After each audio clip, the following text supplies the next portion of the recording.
Akwụkwọ ihe mere nke mbụ isi nke 18. Mgbe nke a gasịrị, David meriri ndị Filistia, merie ha ma napụta Gat na obodo nta ya n'aka ndị Filistia. Mgbe ahụ o meriri Moab, ndị Moab wee bụrụ ndị ohu David ma weta onyinye. David meriri Hadareza eze Zoba ruo Hamat ka ọ na-aga iwuli oke ala ya n'akụkụ osimiri Perat. David napụrụ ya 1,000 ụgbọ ịnyịnya, 1,000 ndị ịnyịnya iri na 1,000 ndị agha abụọ ji ụkwụ, bibiekwa ụgbọ ịnyịnya niile ma nata 100,000.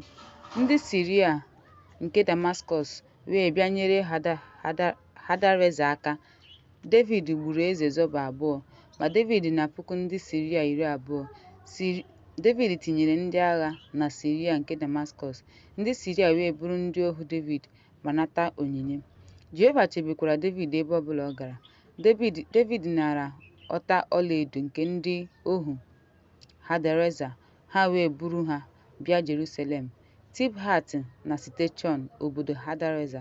David wetara ọtụtụ nsị nke Solomọn ji mee oke osimiri nsị, ogidi na ihe nsị.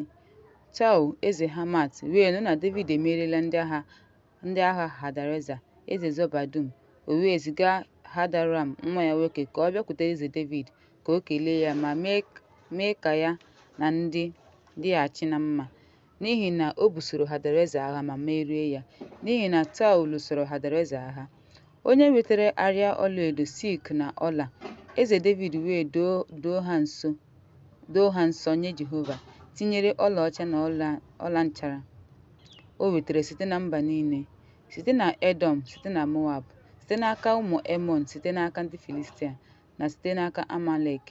Abishai nwa Zeruaya meriri Edọm n'ime ndagwurugwu Nnu site na 8,000.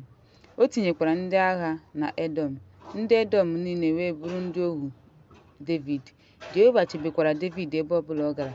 David wee chịa Izrel dum ma mee ihe ziri ezi na ikpe ziri ezi n'ahụ ndị ya niile.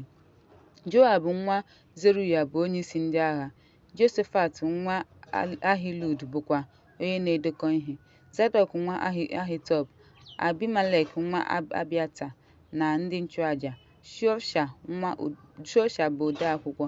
Benai bụ Jehoiada bụ onyeisi ndị Keretait na ndị Peletait. Ụmụ David bụ ndị isi eze.